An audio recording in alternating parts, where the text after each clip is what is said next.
Hello, hello. How are you?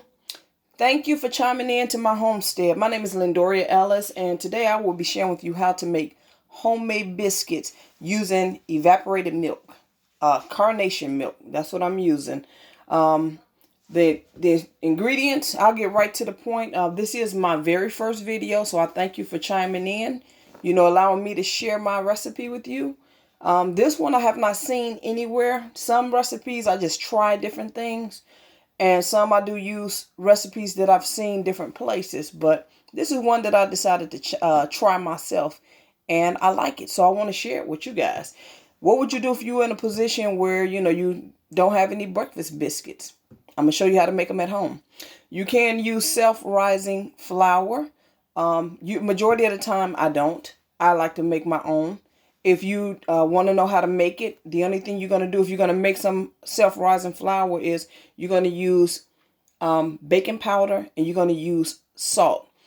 At our house, we use sea salt instead of salt because sea salt is better than, salt is a little bit better than that other salt, that iodized salt. You would use 2 teaspoons of baking powder to 1 cup of all-purpose flour and a half a teaspoon of salt. Okay, what I'm using here today, I'm making for our household. I usually make a double batch when I make our biscuits. This is 2 cups of all-purpose flour. It's 4 teaspoons of baking powder, and I just use 1 teaspoon of sea salt. Then the butter, you can use 1 stick of butter, or you can use 1 stick equals 1 teaspoon, 8 tablespoons. So with my butter, that's what I did. I have 8 tablespoons. Since I'm doing a double batch, I have 2 sticks of butter. But I use melted butter. I use the butter sticks. I use both. I usually, when I purchase everything, I buy it in bulk. I go to GFS majority of the time. And no, they did not pay me to say that. It's just where I shop. So I'll share it with you. When you get to a certain spot with your biscuits, you can actually, you can buy yourself a cookie cutter, or you can I use my mason jars. I also can food. So I take the mason jar top. I like to use that because I like the size biscuits that it give me for my household. Take the butter, and you got to be real gentle with it. When I first started doing biscuits, they weren't turning out right because I was applying too much pressure to the, you can't knead it too much. You got to be real gentle with it. Real gentle. Kneading it, you spell it Kneading. It's when you're taking the dough and you're working the dough. You can't overwork your dough, and your biscuits, they're going to come out hard.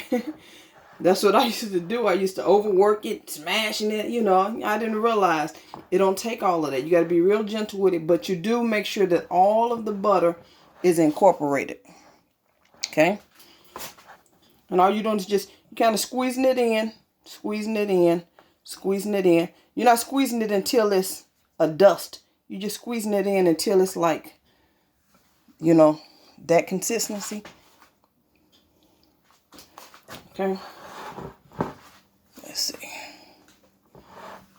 Make sure you can see it.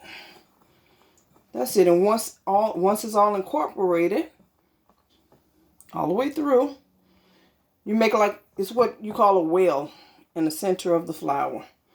And I use for this, I use 1.5 cups.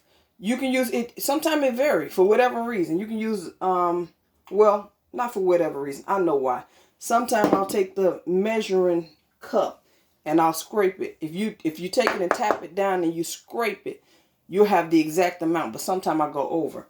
And it really don't matter. It's not gonna make it ain't gonna make a difference on how many different biscuits you're gonna get. Usually I get 8. I'll get 8 out of this with this size ring. Now if I use the mason jar that have the larger top, I'll get 4. But with this one, I usually get 8. But you take it and you just incorporate it. You incorporate it, you flip it in. If any of you make bread, you're not going to take it and mix it until it's like a bread dough substance.